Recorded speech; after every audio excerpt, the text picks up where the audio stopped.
வணக்கம் நண்பர்களே. ஒரு சப்ஸ்கிரைபர் தீபாவளியை 90களில் எப்படி கொண்டாடுவாங்கன்னு கேட்டாங்க. அதுக்கு உண்டான பதில் தான் இந்த வீடியோவில் தரப்போகிறேன்.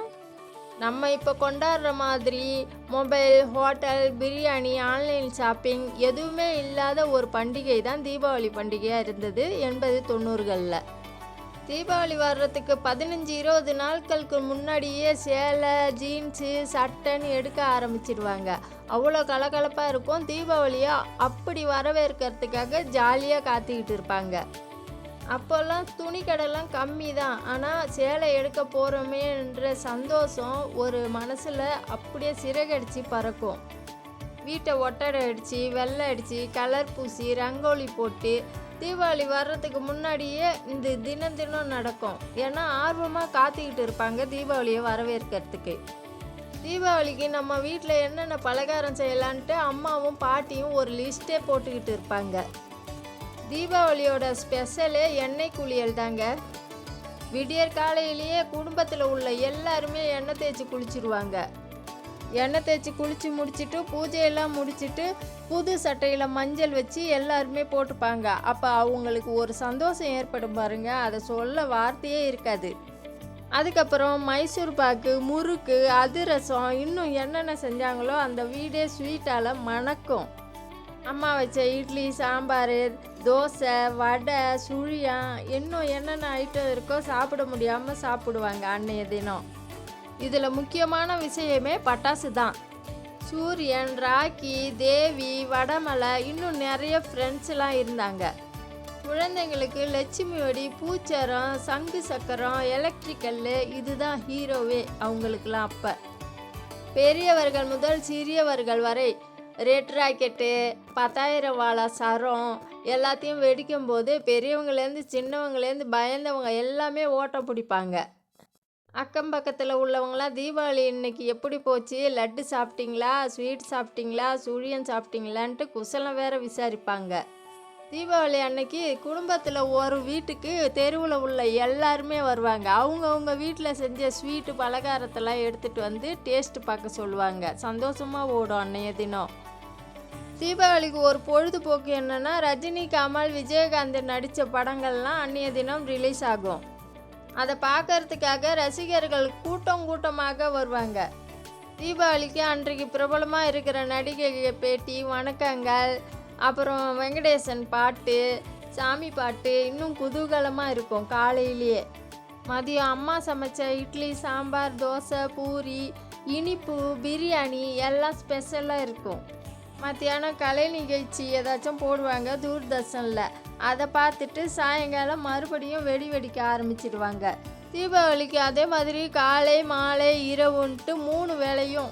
இரவுன்னு பார்த்திங்கன்னா அந்த தெருவே ஜொலிக்கும்.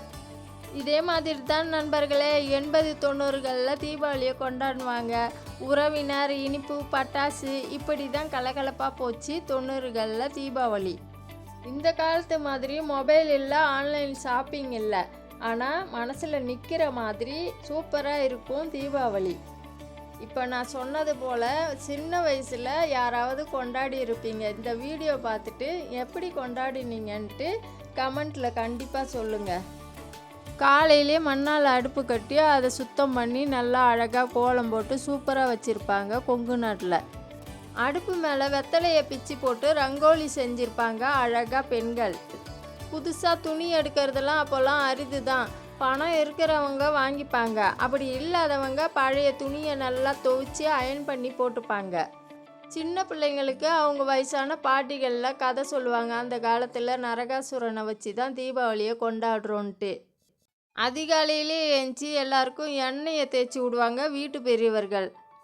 அப்போல்லாம் கூண்டு அடுப்புன்னு ஒன்று இருக்கும். அதில் சுடு தண்ணி வச்சு எல்லாரும் குளிப்பாங்க. சுடு தண்ணியிலையும் நல்லெண்ணெயிலையும் கங்காதேவி இருப்பாங்க. அதே மாதிரி தான் இன்றைக்கும் நம்ம அதை மறக்காமல் ஃபாலோ பண்ணுறோம். நான் இப்போ சொல்கிறது கொங்கு நாட்டில் கொண்டாடுறத பற்றி.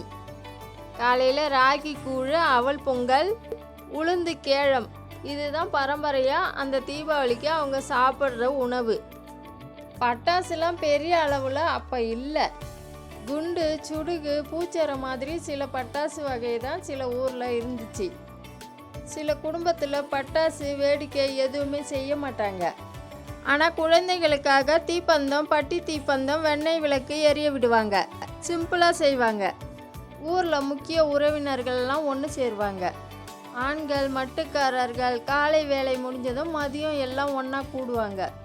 வீட்டுக்கு வந்த உறவினருக்கு காஃபி இல்லை, சுக்கு கஷாயம் மட்டும்தான் தருவாங்க.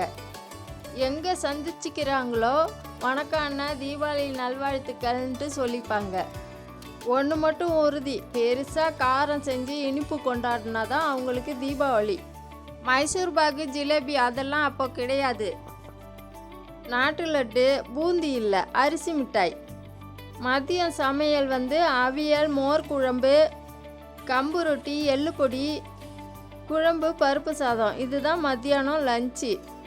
சாயங்காலம் என்ன சாப்பிடுவாங்க? இளநீர், பானகம், குழந்தைங்களுக்கு மட்டும் பனை நெல்லி மிட்டாய். நைட் ஆயிடுச்சுன்னா சாமி முன்னாடி விளக்கு ஏற்றுவாங்க. அரோகரா என்று முழக்கமிடுவாங்க. அந்த வான வேடிக்கை பார்க்கும்போது அவ்வளோ கலகலப்பாக இருக்கும். இப்படித்தான் நண்பர்களே 80-90களில் தீபாவளியை கொண்டாடணும். இதில் மறக்க முடியாத நிகழ்ச்சி ஏதாச்சும் இருந்தால் கண்டிப்பாக கமெண்ட்டில் சொல்லுங்கள். நான் ஏதாச்சும் தவறாக பேசியிருந்தாலும் சுட்டி காட்டுங்க. இந்த வீடியோ பிடிச்சிருந்தால் லைக் பண்ணுங்கள், கமெண்ட் பண்ணுங்கள். நம்ம சேனலை இது வரைக்கும் சப்ஸ்கிரைப் பண்ணலைன்னா சப்ஸ்கிரைப் பண்ணி வச்சுக்கோங்க. நான் அடிக்கடி போடுற வீடியோலாம் எல்லா நேரத்துக்கு வரும். உங்களுக்கு வேறு ஃபெஸ்டிவலை பற்றி தெரிஞ்சுக்கணுன்னா நம்ம சேனலில் கமெண்ட் பண்ணுங்கள். மறுபடியும் உங்களுக்கு ஏதாச்சும் வீடியோ தேவைன்னா எந்த மாதிரி வீடியோ தேவைன்ட்டு சொல்லுங்கள், கண்டிப்பாக அப்லோட் பண்ணுறோம். உங்களுக்கு தெரிஞ்ச விஷயத்தை என்னோட ஷேர் பண்ணிக்கங்க. 80ல் எனக்கு 3 வயசு, 90ல் 13 வயசு. உங்கள் வயசுலாம் அப்போது என்னவா இருந்துச்சுன்ட்டு கமெண்ட்டில் சொல்லுங்கள். நம்மளோட பழைய கால நினைவெல்லாம் நினைக்கும் போது அவ்வளோ ஹாப்பியாக இருக்கும். இப்போ நடந்துக்கிட்டு இருக்கிற விஷயத்தெல்லாம் அந்த காலத்தோடு கம்பேர் பண்ணி பார்க்கும்போது ரொம்ப கஷ்டமாக இருக்கும். பழைய காலத்தில் நம்ம மிஸ் பண்ண எல்லாத்தையும் இந்த காலத்தில் நம்மளால் சேகரிக்க முடியாது. அதனால் இருக்கிற வரைக்கும் 4 பேருக்கு நன்மையாக இருந்துட்டு போவோம். நாளைக்கு இன்னொரு வீடியோவில் பார்ப்போம். வணக்கம், நன்றி.